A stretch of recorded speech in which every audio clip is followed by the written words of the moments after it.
Good morning every one. ഇതെൻ്റെ ഒരു പുതിയ ചാനലാണ്. അപ്പോൾ 78ാം സ്വാതന്ത്ര്യദിനം ആഘോഷിക്കുന്ന ഈ ഒരു സുദിനത്തിൽ നമുക്ക് നമ്മുടെ പുതിയ ചാനലിന് തുടക്കം കുറിക്കാം. ഞാൻ ഈ ചാനലിൽ കുറച്ച് ഷോർട്സ് വീഡിയോസ് ഇടാനാണ് ആഗ്രഹിക്കുന്നത്. ഇനി നിങ്ങൾക്ക് ആർക്കെങ്കിലും താല്പര്യമുണ്ടെങ്കിൽ ഞാനൊരു ലോങ് വീഡിയോ ചെയ്യാനും തയ്യാറാണ്. അപ്പം അത് നിങ്ങളുടെ അഭിപ്രായത്തിന് വിട്ടുതരുന്നു. അതുപോലെ തന്നെ ഞാൻ ഈ ചാനലിൽ കുറച്ച് കാര്യങ്ങളും കൂടെ പറയാൻ ഉദ്ദേശിക്കുന്നുണ്ട്.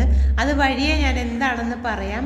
അപ്പോൾ അതിൻ്റെ ഒപ്പം തന്നെ നിങ്ങളുടെ സപ്പോർട്ട് ഉറപ്പായിട്ടും ഉണ്ടാകുമെന്ന വിശ്വാസത്തോടെ ഞാൻ നിങ്ങളോടൊരു കാര്യം ആവശ്യപ്പെടുകയാണ്. എൻ്റെ ഈ ചാനലിന് പറ്റിയ ഒരു പേര് ആർക്കെങ്കിലും തരാൻ കഴിയുമെങ്കിൽ അതിൽ സെലക്ട് ചെയ്യുന്നൊരു പേര് ഞാൻ എൻ്റെ ചാനലിന് ഇടാൻ ഞാൻ ഉദ്ദേശിക്കുന്നു. അപ്പം നമുക്ക് എല്ലാവർക്കും നല്ലത് വരട്ടെ എന്ന് പ്രാർത്ഥിക്കുന്നു.